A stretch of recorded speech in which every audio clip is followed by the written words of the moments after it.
เอาโอ้รถราคาแพงๆเอาเหมือนก็ทำของเล่นนะเนาะเนี่ย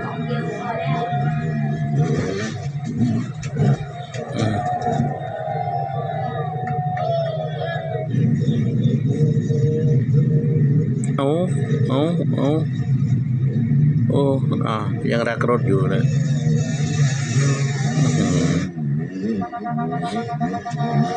เอา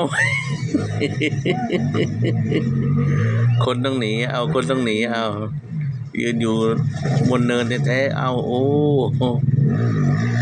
เอาเข้าไปในป่าเลยทีนี้เอาแหม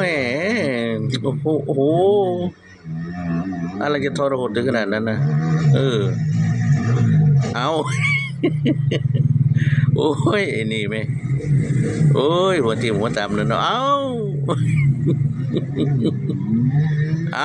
โอ้ยกระโดดอีกเรียกโอ้ยเนาะแป้นปึ๊บโอ้ยเนาะจะไหวหรือโอ้โหข้างป่านี่นอนอยู่นี่ละก่อนโอ้คนนี่ก็ชอบดูคนก็ชอบจัดหน่อยทรมานอย่างเงี้ยเนาะโอ้เอาอีกแล้วเอาโอ้โหโอ้ได้ความสะใจคนในชอบสดิตก็ดูอย่างเงี้ยโอ้โหเกือบโดนข้างหน้านะเอาเอาโอ้ย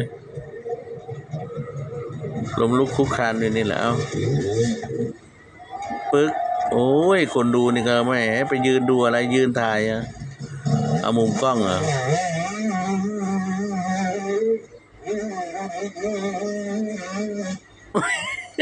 มันสะบัดลงมาอีกโอ้เอารอไปติดกันเนอะโอ้ยเนาะเอาโอ้ยมันทรยศหรือว่ายังไงมันอัปยศหรือว่ายังไงแอนอย่างนั้นเอาแอน